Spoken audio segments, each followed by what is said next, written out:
to another episode of the Wadhwani Viewpoint podcast. My name is Manali Shah, and today's conversation is going to be all about startups.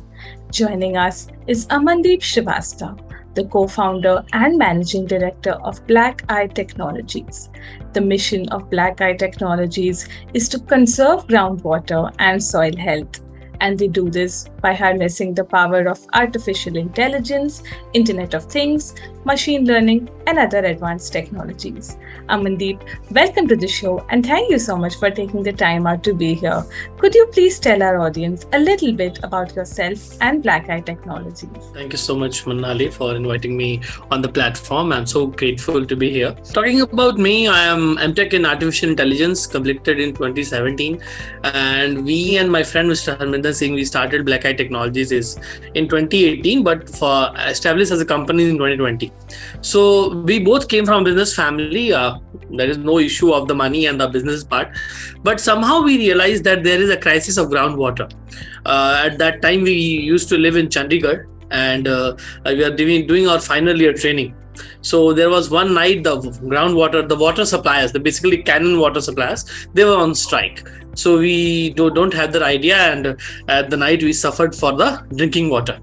So we go to Gurdwaras and collected water in the 2-liter bottle of Coke. And then at the same night, me and 4-5 friends, we were discussing on this part, the random discussion that the World War III will be on water and all groundwater is a bigger concern and all these things. So we done some research, and then we realized that India actually extracts 312 cubic kilometer of water every year. And that particular groundwater is 1/3 of the whole world. And we realized that 93.7% of this extracted groundwater is only being used in irrigation. And out of this 93.7%, 47% is being wasted due to lack of the proper knowledge that how much water is there, how much things are required. So we started working on this technology, and at that time I was doing training on IoT, Internet of Things, basically on the soil sensors, moisture sensors.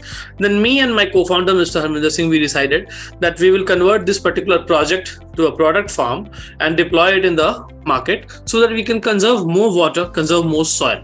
Earlier, the vision was only to save more water, but later on, we have come to add it on this property that how we can give more value to the agriculture sector. So we developed our own soil moisture sensors, soil health sensors like pH, EC, and other parts. And now Black Eye is a completely fully fledged farm. We are working in Haryana, Punjab, Uttar Pradesh, Bihar, West Bengal, just to conserve more water, conserve more soil. And till now, we have served more than 15,000 farmers. Wow, that's incredible. That's an incredible story as well about how this idea came about. And today you're revolutionizing the industry, basically. So that's great to hear.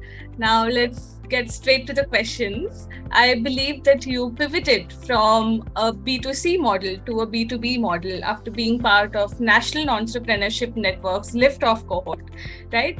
So my question is that when you are making such an important, significant change in your business model, what are the key elements and factors that a startup should keep in mind?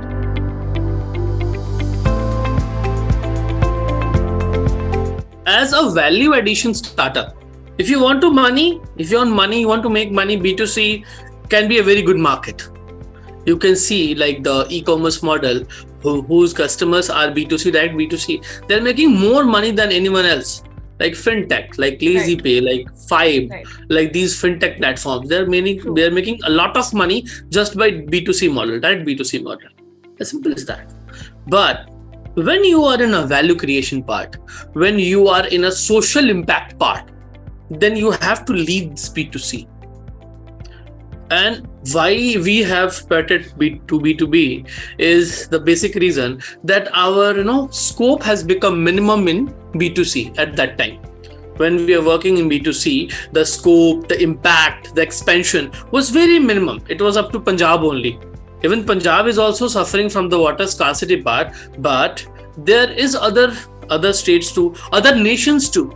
Like Ghana, we work with Ghana also. So the other nations too, where they need more technology to conserve this water kind of thing, conserve the soil kind of thing. That's why Israel is too much, on the forward length, on the fast forward part. That if the whole world, if there is anything in agriculture, the world looks at Israel. Why? because they entered into B2B, not to B2C. So there are too many things why we have encountered. First, the demand. Second, the impact. Third, the implementation. Fourth, the affordability. Because if you are selling a technology at that price where your customer has a mindset that everything will be free, India is an agricultural land, that we understand, but most of the agricultural land is held by the marginal farmers. Our costing is a little bit higher. It's been 38,000 INR, but it is a cost for the farmer, marginal farmer. He looks for the other things like subsidy and all. So the paying capacity is not that much for the marginal farmer. But for a B2B player, he has a bigger farm. The players has a bigger farm, bigger implementation, bigger knowledge expansion on this part, that how we can implement this technology, how we can operate the technology from the mobile. You've raised a funding of 68 lakhs. Congratulations. That's not a small amount by any means. So, I'm sure lots to go ahead, but that's a great start. So, what are your top 5 essentials for a good pitch deck that can convince an investor?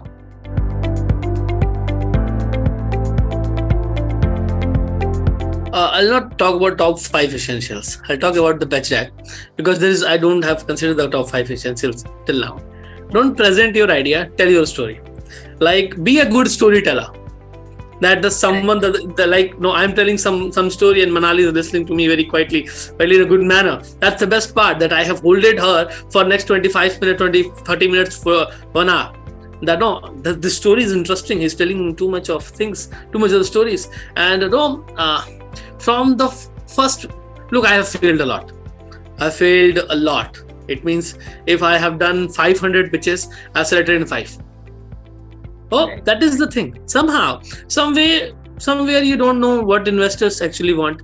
Somewhere you don't know somewhere they are looking for a technical part, you're explaining the financial part. They're looking for the financial part, or explaining the technical part. Or jury member, somewhere somebody is not in the mood to judge you in the right way. So the whole pitch can go worse. But the problem is, when you are telling a story now, they can listen to that story in a good way. That don't start that this is a problem, solution, traction, team, blah blah blah blah. No, make it a story that we were there. This is problem that we've encountered. Then we have developed this solution. We're developing this solution, and me, my friend, and then we 2-3 more people are working on this technology now. Or for the early stage, because the first pitch, the early stage pitch is the most raw pitch you ever make, and you make a pitch of 30 slides and get rejected. That simple as that. Okay, and make it in 12, 15 slides of the pitch, and put your whole story in that this is how we are going to implement it. This year we are trying to get this traction. Next year we will be having this traction. Then we will increase the team by this. For this thing we will be needing this kind of amount. Make it very technical, but internally. For external purpose, make it a story, so that the jury should understand this part, that this story, this particular pitch is not a ratta pitch. It's not something that you have get trained on. Right. It's something that you have built. Correct. Take the pitch deck as your 1-by-1 step, like a stairs. That first you introduce the company, then you encounter the problem, then you develop the solution, then you develop the team, or then you develop the solutions. After that, or make it like a stair of your journey, and explain it like that. In 5 to 7 minutes. Earlier, the pitch used to be of 20 minutes. Then I've given a pitch of 15 minutes. On international level, they say that you have 3 minutes of pitch and 3 minutes of question answer. How I can explain that particular pitch to you? Right. So for that part, understand the timeline. The timeline explains everything. In 7 minutes, they just want to know the outline of the business. In 3 minutes, they just want to know the problem, solution, and the traction that you have done, or the team. These 4 things can be explained in 3 minutes. In 15 minutes, they can hear a lot. And if you got the second round, the 40-45 minutes round, then explain the whole business technically. Then don't tell the story. On the due diligence part, or the second round of investment, somebody like, I'm interested as an investor, let's have a second round tomorrow, we'll have a 50-minute call. In that 15-minute call, don't tell the story. Tell the whole technical thing. that what is your EBITDA, what is your profit after tax, what is your margins, what are your salary encounters, what are your utilization cost, production cost, infrastructure cost, operational cost. This will be the profit, this will be the net margin, and then after net margin I will giving you return this way. Correct. These are some of the essentials way of pitching. Don't pitch. I'd never say don't pitch. Tell the story. On the first round, tell the story. On the second round, explain the business. Pitching, abhi to, there is so many people, there's so many people here in India and the other expect also that these are the charges for our incubation. We'll teach you how to pitch. That's not the way. That's not the right way. Exactly. So that is the thing that I have realized in my pitching journey, that don't pitch, tell the story. Right, absolutely. That's very well summed up. Now let's move on to the next question. Let's talk about international markets. Black Eye Technologies has found success in international markets such as Ghana. So what are the key ingredients that go into a geographical expansion strategy?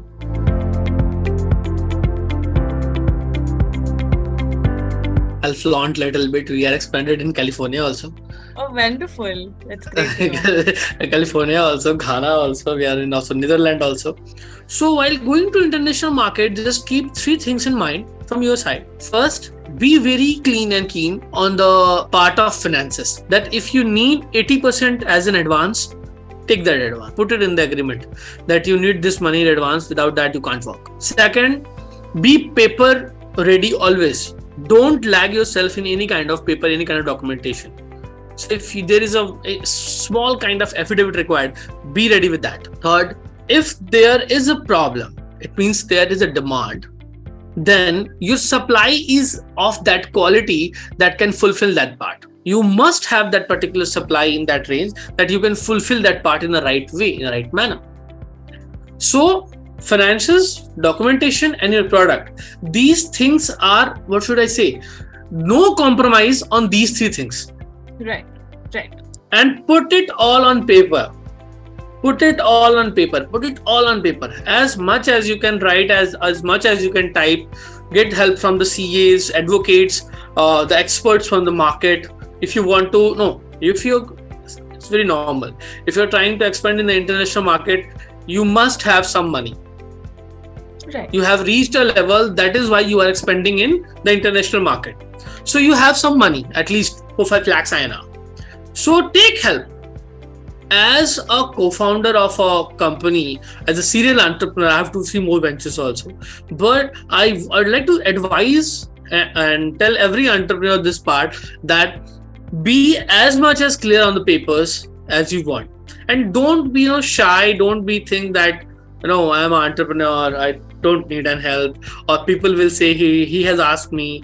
No, I still ask help from everybody. People ask me on this part that you are a good thing, why you are asking me these things? I don't know. Yeah. Like I started as a tech guy. I'm tech in AI. Now my whole life is around financial sheets. I get a good morning with a 5-year projection, a good night with a MIS. As simple as that. So if some technical part came to me, that like my general manager Gaurav Verma, he came to me, sir, this code is not running. Make ask the CTO, not me. Why? Because I don't know what technology is behind this part now. I just have to sell my vision. Super practical and insightful advice.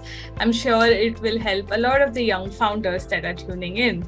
With that, we come to an end of this episode of the Wadhwani Viewpoint podcast with Amandeep Srivastava, the co-founder and managing director of Black Eye Technologies. We've spoken about funding, valuation, expanding to international markets, and a whole lot more. Thank you so much for tuning in. My name is Manali Shah, and I'll see you in the next one.